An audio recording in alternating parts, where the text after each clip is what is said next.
Today is day 2 of Toronto exploring.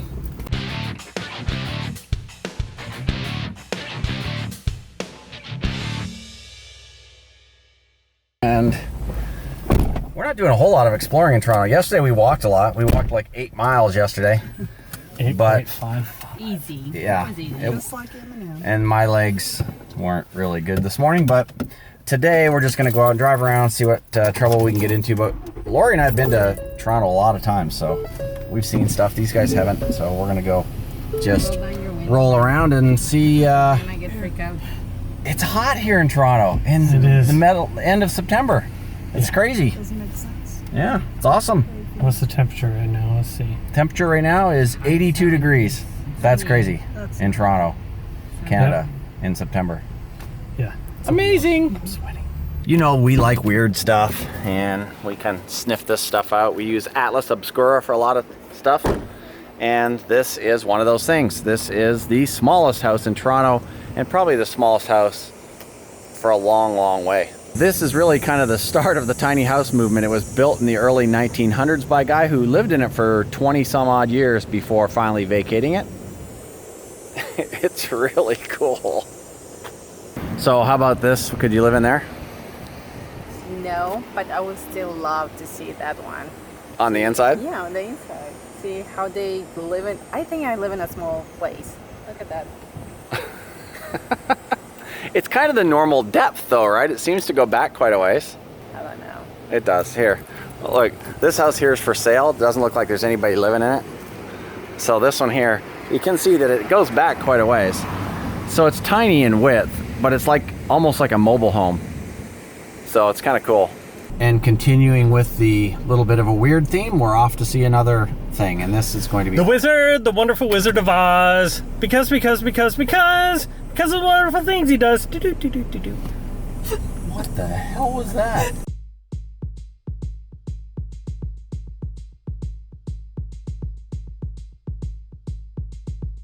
How you doing? Hopefully I'll have stuff. Oh no! Yeah, we're cleaned out right now.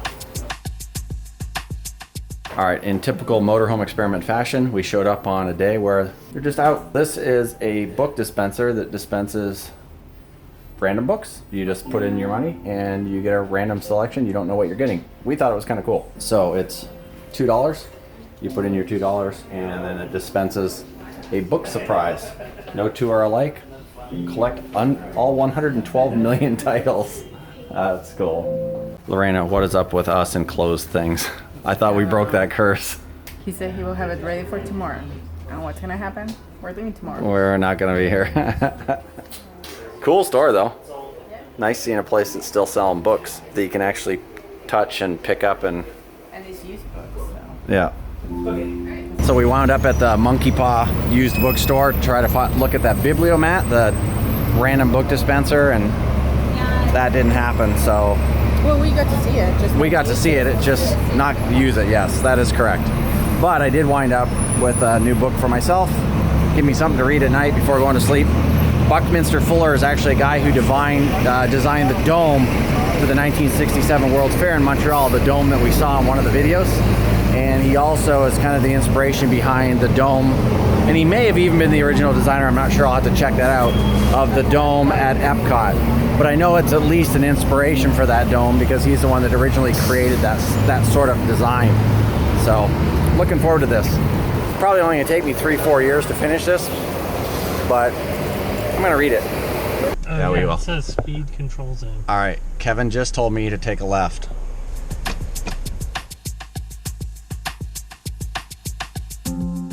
That was a good shortcut. I liked it. So this place here that we're gonna visit, we're not gonna go in today, but really pretty interesting. This was built by a guy named Sir Henry Mills Pellet. He was a entrepreneur in the early 1900s. He was a chairman or CEO, or he was on the board of 21 different companies. And this was all part of the big electric boom back in the early 1900s. He built this place here. Now this is just the stable portion Yeah, this is not the house. This isn't These the are house. stables. These are the stables. This is for his horse, cars, and things like that. Absolutely incredible. And then we'll take a shot of the main residence here in just a minute.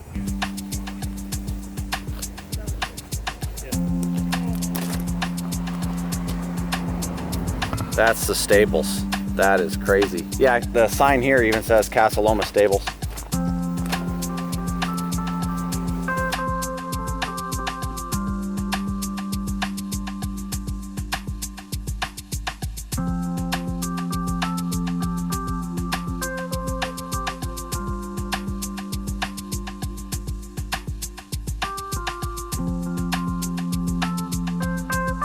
Casa Loma was pretty cool. From the outside, I would say that it's worth a visit. Of course, we don't know how much it is to go inside, but I think that you might want to Google that. It's $10 to park. It was $10 to park, but we didn't park. We parked on the street. Lori, do you know how much it is to go in? I don't know. I just know that you're breaking the law right now. I'm not breaking the law. What am I breaking the law? It says no idling, 3 minutes idle limit. I haven't been idling over 3 minutes. I would also like to say These guys are always on my... they have an escape room, They do have an escape room in which is Casa pretty Loma. awesome. That would be cool to do the escape room there. But An escape room is basically a thing where they lock you in and you have to uncover clues to figure your way out. And there's actually a tunnel that goes from there over here to the stables. And I don't know if that's true actually because I just saw the tunnel, so I don't know where it Just- goes. do not believe anything on this channel. Never believe anything we say. Always Google that stuff.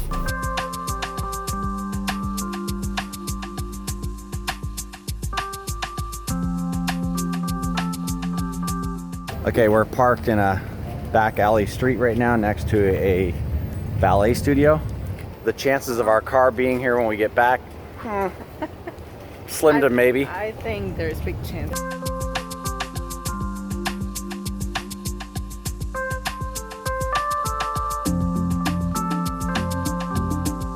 Kevin is on a mission.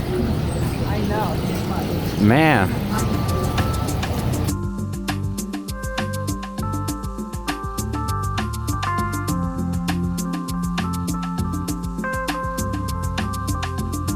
Oh, that place looks amazing.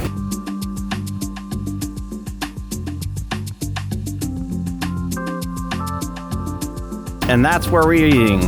We're eating at Doomies.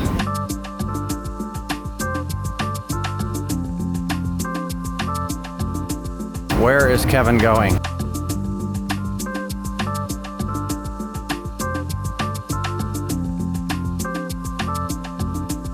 All right, when we were on our way to dinner, Kevin spotted another vegan store. So here we are in another vegan store, and it is called The Imperative.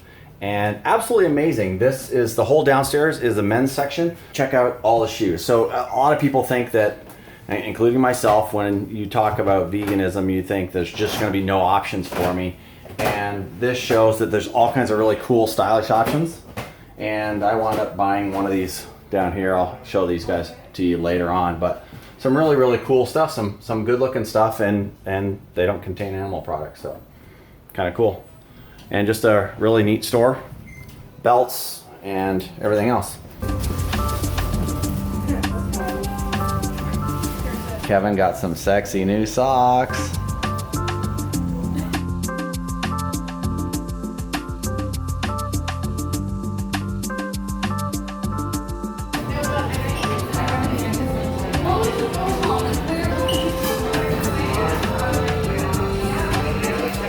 Okay, we're here at a restaurant called Doomies, and the food is out, and it looks amazing. All right, Laura, what have you got there? I have the crispy chicken burger. Crispy chicken burger, okay, and Kevin. Peanut butter bacon. Peanut butter bacon on Kevin there, and then Lori, she has the Big Mac. Big Mac. What are you supposed to have when you come here? Yeah, so Big Not Mac. even on the menu. Big Mac and fries, not even on the menu, that there, and this is pulled pork and French fries and some chili gravy, so looking good. All right, so we just had dinner at a place called Doomies, and Doomies has two restaurants, one here and one in LA. And the owner just happened to be here from LA. We got to meet him. The food was absolutely phenomenal there. And if you're in Toronto, I highly recommend that you look it up. It's Doomies. Or in Los Angeles. Or in Los Angeles, in Hollywood. If you've never had vegan food before, that's a good place to go try it first. But that's the kind of place will spoil you. Yeah, it will spoil you because the food was awesome. I had barbecued pulled pork, sick. Lori had a Big Mac. Kevin had whatever he had. You guys saw it when we told you everything we were eating, and it was absolutely amazing. So, great meal, and it was awesome. Just absolutely awesome. And by the way, there was non-vegan people there just to eat and try it, and they love it, the people that were there. Yeah, the guy next to us, he said it was the first vegan burger he'd ever eaten, and he thought it was amazing. So, good stuff. Are we done? Are we heading back to the RV? I believe so. We actually need to walk about 12 more miles today to get rid of the food. Toronto is always one of our favorite stops. We both love Toronto, but it's time to head up the road. We're getting closer to my hometown of London, but today we're gonna move up to Niagara Falls, Ontario, and Niagara Falls is amazing. Spectacular. Yeah, and we'll show you guys that here in just a little bit. But before we go, we should kind of show them the campground. Site. As you guys can see in the background here, there is a train going by. It's very close. Right there. This is a planes, trains, and automobiles campground. We are right close to the airport. You got planes taking off over your head. Trains are right there. And automobiles. The freeway is here. There's another road right over here. Like literally, see where this Winnebago tour is? Yeah, right on the other side of that is the road. So it's pretty noisy, but the trains, because they are on their tracks, they're not going through streets or anything like that. It's not like they're honking or something like that. So it's not that noisy. You can hear them just running. Turns into white noise. Yeah, but you really doesn't bother you. Planes, I know it's one of the complaints that they had on the reviews of this campground. I have not heard them myself. I haven't. So I guess like I can sleep through From anything. living next to the airport for so long, you kind of grown up. And the car noise, I mean, our specific spot is far enough from the roads that we cannot hear them too. So you can hear white noise, it becomes white noise, but it's not that bad. The spot itself is pretty spacious. All the spots are huge. You can see the spots are between the posts, so they're pretty huge. Our spot is here. You can see Lorena from this post all the way to that post. So the spot's huge. What is weird, if you show them. Yeah, let's go back here. The reason we are angled this way, instead of like taking advantage of the other side of the spot, you can see that it was pretty empty the other side. It's because the hookups are shared. Here, the water and the electricity. So if you're on that side, they're on the side of your bay, your utility bay. But where we are, you have to run all the hoses and cables that they're not here anymore. We're already packed up. But you have to run everything all the way here. So that's why we have to park angle. Ideally, if a campground is set up this way with a single post, this post should feed this site here and this site over here that they back up, and then it's on the correct side. This is one of those ones where the shared utilities in the middle means that when you're parked where we are, it doesn't work out quite ideally for the coach, but it wasn't too bad. The campground itself is okay at best, but I would say that it's kind of a little run down. There's a lot of seasonal campers here that you can tell are seasonal. They've just got stuff everywhere. Me traveling with Ozzy, my cat, that I like to let him out. I couldn't let him out at all. We were here for 4 nights and he was prisoner in the RV for 4 nights because a lot of people. A lot of dogs here and sometimes without a leash. Yeah, no leashes on the dogs, cool. So not cool with that, and yeah, not being able to let Ozzy kind of hang out right here, which is all he would do, unless there's a dog, and then he freaks out and runs inside. But if you're ready, we'll roll on up to Niagara. Yeah, let's go. Let's do it. Price of the campground. Oh yeah. It was with taxes already about $40, around that, a little bit less. It was right around $40 a night. Canadian dollars. Canadian dollars, so it wasn't too bad. And that's with taxes and everything. Right, and again, with all the campground pricing we give you, gang, make sure you check those prices online because it is seasonal stuff and it's going to change from year to year. And this campground is about to shut down for the season. So yeah, this is a city campground, and we found it was one of the closest to Toronto. Yeah. That's why we chose this specific one. Yeah. Yeah, you don't have many options if you're trying to stay close to Toronto. This was literally like a 20 or 30 minute drive from downtown. So let's roll. Let's go.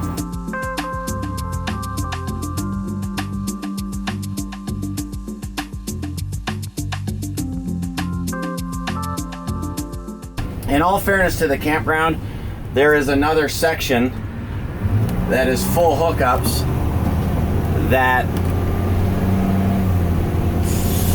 is a lot further away from the tracks than we were. So we have a feeling that you could probably stay there and have a little bit better experience. And I think it was full hookups, right? Is that what it is? There's 3 sections. There is the full hookups, all services, and partial hookups is where we were, and then there is the unserviced one. That seems to be a pretty empty area. So yeah, everybody on the full hookups, they might have a little bit of road noise, but they were the first away from the trains and everything else. Yep. So yeah, I mean, it might have been nicer in the in that other section, so we probably should have checked that out, but again, we're just exploring and running around Toronto, so the campground isn't as super important when you're only there for a couple of days.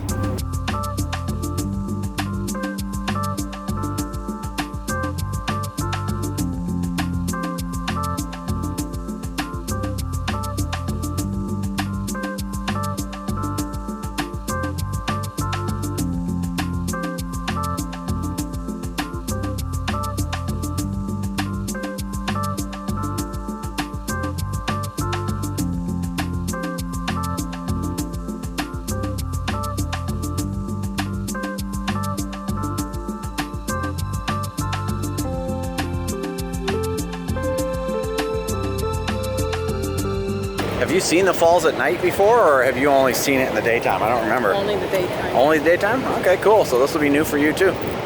Laura has never seen this at all, and Kevin doesn't really remember. I don't think he's seen it at night.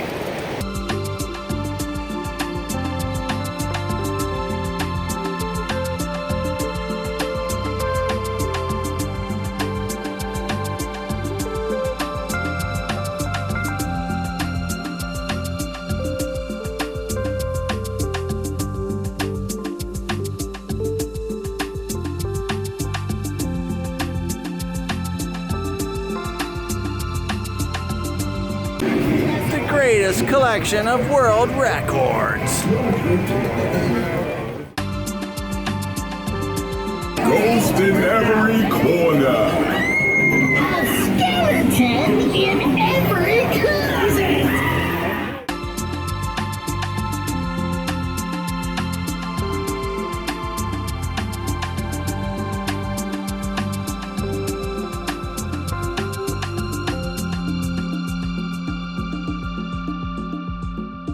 Your blood will curdle as you edge your way through the crypt. Past the sentence and through the gallows. What do you think, Lori? How about we go in there? Oh, totally. I think that's it. That's it. That's where we're going to call this one. If this is your first time here, it'd be awesome if you subscribe to the channel, stay up to date on all of our travels. It'd be equally as cool if you like the video. And we'll see you again in another one very, very soon. Take care now. Bye, guys. Subscribe.